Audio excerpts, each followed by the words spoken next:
A union-busting company is getting sued for lying to its workers, and this week a federal judge in San Francisco allowed that suit to move forward. It's a class action against the California grocery chain Save Mart, brought on behalf of former workers who had their retiree benefits cut off last year. If successful, the plaintiffs could get hundreds of millions of dollars from the company. According to legal filings, Save Mart tried to defeat an organizing campaign by lying to workers about the benefits available to them if they choose not to join the union, which is a pretty common tactic among union busters. Save Mart claimed that it would provide better or equal health benefits to workers who don't join the union. A part of the benefit included a $1,000 monthly healthcare supplement for retirees, but last year when a private equity firm bought the grocery chain, that benefit was suddenly cut off. The plaintiffs say that the Employers' Retirement Income Security Act of 1974 prohibits fiduciaries from misrepresenting benefits to workers, which Save Mart did when it failed to disclose that those benefits would be even better than the union benefits, without mentioning that unlike the union benefits, the non-union ones can be cut off anytime. Yep, the union retiree health plan wasn't cut off.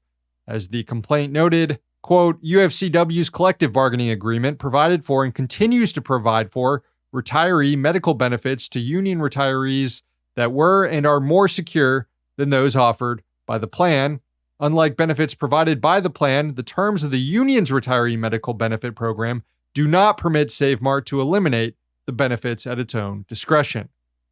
The lawsuit says Save Mart, which operates nearly 300 stores and pharmacies in California, and had revenues of $4.6 billion in 2019, broke the law here in order to crush a union campaign.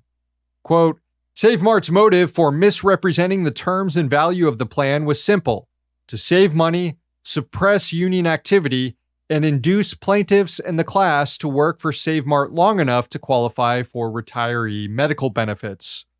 Save Mart repeatedly and successfully used the medical benefits provided by the plan to persuade employees not to join the United Food and Commercial Workers, a union that represented many grocery workers, including at certain Save Mart stores during the relevant period, and to instead work in positions that were not covered by the UFCW's collective bargaining.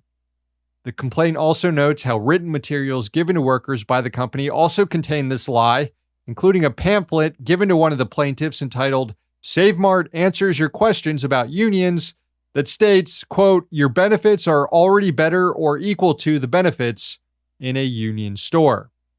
Save Mart tried to have the lawsuit tossed out, claiming the plaintiffs used their own, quote, subjective opinions to extrapolate an implied promise from the company, but District Judge William Orrick rejected that argument and allowed the suit to proceed, ruling that the plaintiffs had sufficiently shown that Save Mart misled workers. The lawsuit has a long way to go still and will likely encounter courts less friendly to organized labor. But if it's ultimately successful, it could give workers a new tool to make union busters pay.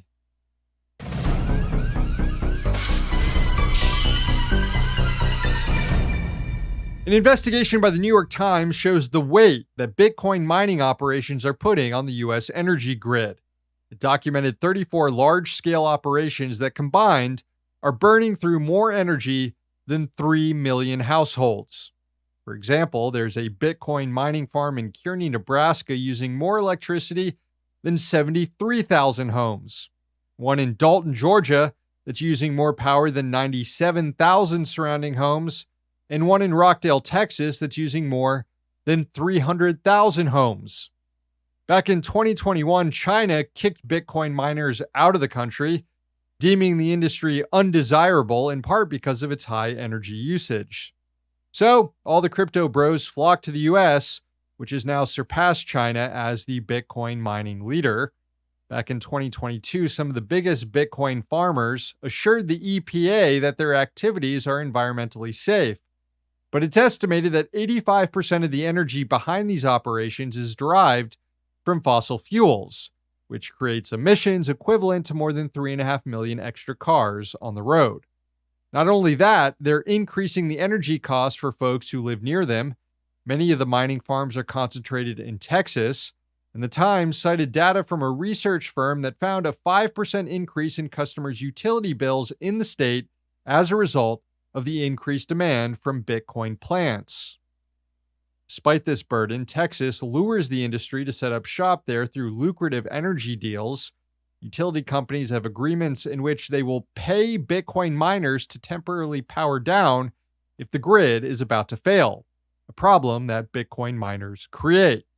Those payments can be more than $100,000 an hour, and the Times found 5 operators in Texas that have made $60 million from these deals since 2020. If I was a Texas regulator, I would simply not pay Bitcoin miners to burden the energy grid, screw ratepayers, and muck up the environment. But alas, I'm merely a lowly internet TV show host.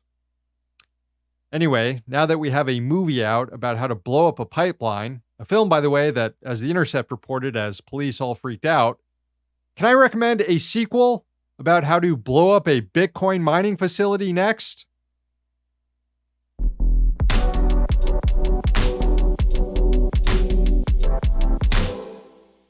All right, comrades, the show ends this morning with a sunrise from our friendly neighbor to the north, Canada. It was sent in by Sean and Samantha from Calgary, Alberta. Enjoy.